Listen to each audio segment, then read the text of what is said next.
For my birthday, I decided to treat myself to a dark web mystery box gift. It was a service I'd used several times before, and they had never disappointed, sending heaps of useless but funny things to my doorstep. "Happy birthday, Trevor," a note on the box read.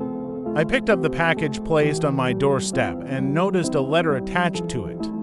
There comes a time in every man's life where their skills and knowledge has to be tested.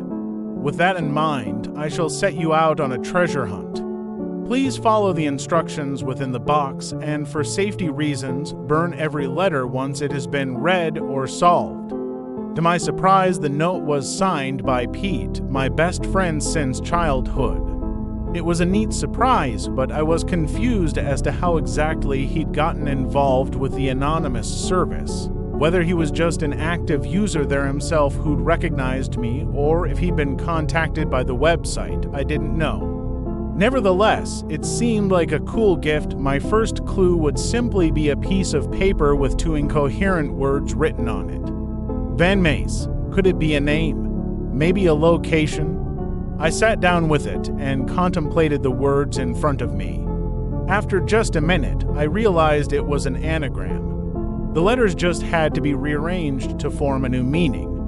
Man Cave was the hidden message. It was a reference to Pete's basement, a place we'd frequently spent our Saturday nights playing video games and drinking whiskey. I burned the letter in accordance with the instructions and quickly made my way to the man cave. There, I used my spare key to unlock the door, half expecting a surprise party. Instead, all I found was another clue, an ace of spades and a picture. Both were pinned to a board with an unfamiliar knife. I removed the knife and checked out the clues. The picture itself was of a place we frequently went with friends to smoke and relax.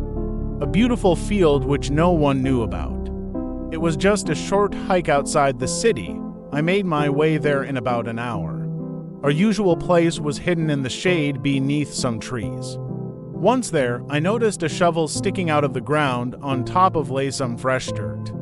Spade, ace of spades, very creative, I chuckled to myself. Without hesitation, I picked it up and started digging through the ground.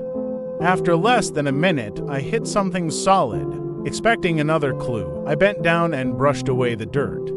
As I put my hand on the cold surface, I immediately retracted it in shock. It was Pete, buried under the dirt, dead from multiple stab wounds to his chest. In shock, I called the police, devastated by the loss of my best friend.